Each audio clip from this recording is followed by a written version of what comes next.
Anime fans, One Piece fans, what's good? The answer to that question, of course, is One Piece. One Piece is what's good, and I'm just gonna give it to you straight. Jesus Burgess is underrated big time.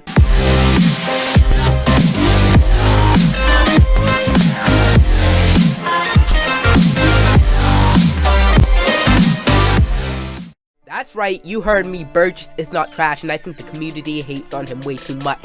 I don't really think that there are a lot of trash characters in One Piece, if any, and I think the community is too fast to call characters trash, but I'm not going to ramble on about that. I'm just going to get into Burgess. So first of all, Burgess is the first of the 10 Titanic captains of the Yonko Blackbeard. Now I know that feat isn't really a lot, because I believe that Burgess was the first one to join Blackbeard's crew, and Blackbeard and he seem to be tighter than the rest, almost as if they're actual friends, and plus he was Blackbeard's first crew member, so that's just kind of a sign of respect Blackbeard is putting on him, so that's not really equal to his strength. But even so, Burgess does have some strength feats, and I'm going to go over them now. So the first thing he did was the man cleared out the first round at the Corona Coliseum with ease. So the Corona Coliseum, of course, you got all these New World pirates coming in and fighting. Now I know a lot of them are trash, but you do have your Sai, your Idio, your Bartolomeo. Like, you got some strong guys,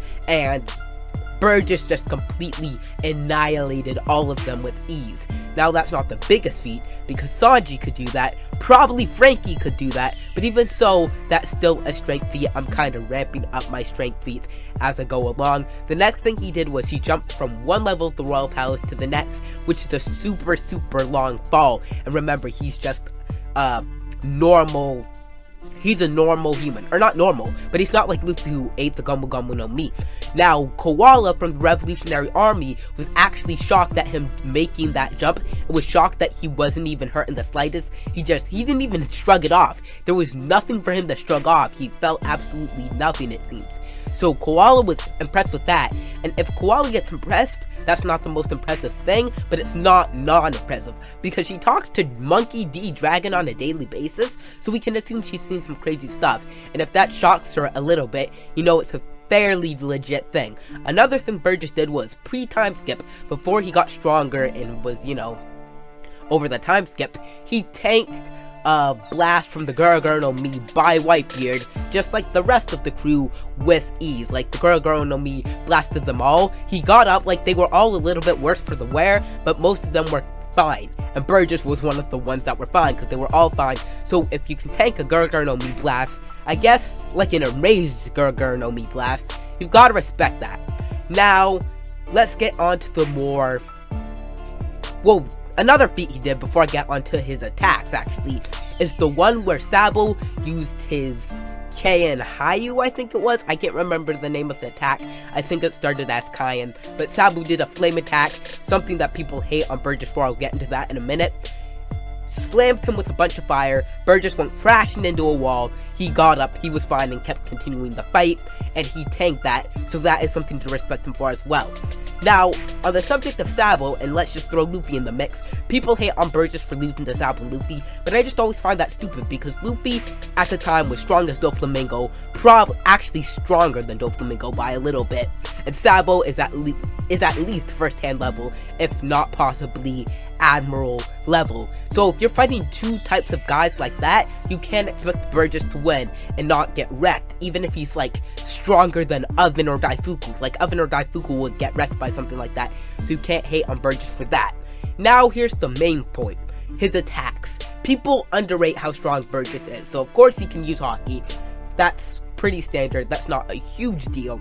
But here's the thing: Burgess has an attack, two attacks we've seen actually, the first of which being the Hado Elbow, where he emits a shockwave from his elbow that easily wrecked the fighting fish. Now I know a lot of you will be like, well, fighting fish are trash, but just try to think, like, easily wrecked the fighting fish. The fighting fish, like, just immediately got knocked out. So just imagine, like, a full-powered Hado Elbow in the face of Luffy. I think that would probably draw a little bit of blood, because it's a shockwave, it's not necessarily like physical. That would hurt any of the Straw Hat crew, and that would hurt a lot of people. Just a shockwave to the face from the elbow, that's pretty dang strong.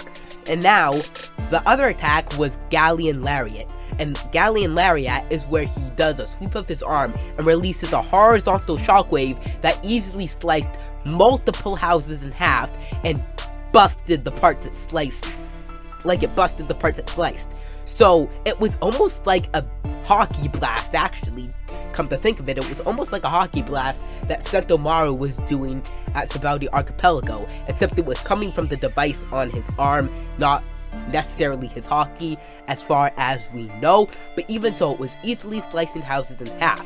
So, I know people will be like, that's not impressive, but just think, multiple house slicing attack, shockwave that hits you, that's going to hurt. A shockwave from the elbow to the face is going to hurt, and it's going to do a lot of damage. People don't really think to put the attacks on other humans, so you just gotta respect that Burgess has powerful attacks like that. But here's the kicker. Burgess, those attacks of his are his spammable attacks.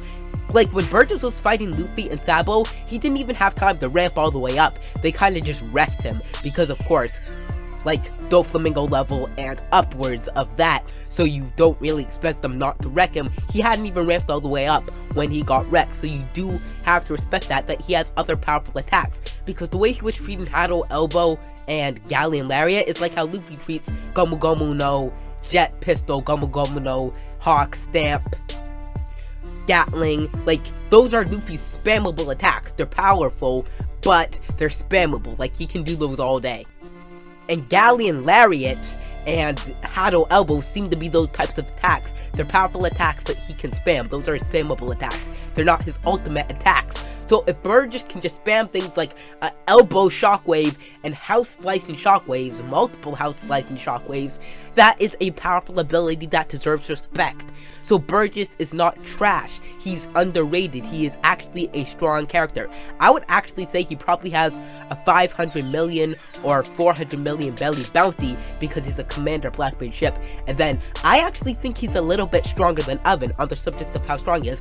I think he's actually a little bit stronger than Oven and Daifuku, and I know a lot of people probably get mad at me for saying that, but that's only because we had a chance to see Oven and Daifuku fully ramp up. We never got to see Burgess fully ramp up. And all the signs I've told you, like Galleon Lariat and Hado Elbow, are his spammable attacks that he can use all day. We haven't seen any of his ultimate stuff. And again, another thing I forgot to say is he's known as a devil fruit stealer, so he's powerful enough to kill people and take their devil fruits, and that's another thing that deserves respect. So all the things I've told you, and the signs that the Burgess we saw, did not go all out, not by a long shot. That's not to say he could beat Luffy or Sabo, but he never got to ramp all the way up. I think it just all points to the fact that he's underrated, he's not trash, he's a strong individual, and I myself, given all these signs, will put him a little bit over Oven and Daifuku, which probably translates to somebody like Snack, even though we've never actually seen Snack, so that's just kind of a guesstimate of how strong Snack and Burgess are. I put those two on the same level. So, yep, that is it for this video. Just really had to say this. Burgess is underrated, and it kind of gets on my nerves sometimes. Like, we always are calling Kid trash, Burgess trash, Enel trash, Usopp trash, Hancock trash, Jinbei trash. Like, some people do call Jinbei trash, even though most people don't. Like, we just call too many people trash. We even call Weevil trash. Like, we just need to stop calling people trash. Most people we call trash are not trash, in my opinion. And yep, that is why I think Burgess is underrated. He's strong, he's not trash. So yep, comment down below whether or not you think Burgess is trash, whether you agree with me that he's underrated, and stuff like that. Thanks for watching. If you enjoy my content, and only if you enjoy my content, like this video, subscribe, share this video if you found it enjoyable or enlightening, and again, comment, please. I would very much enjoy that, because I'd love to hear your thoughts in the comments, maybe discuss it a little bit with you, something like that. And yeah, I will see you in the next video. Bye.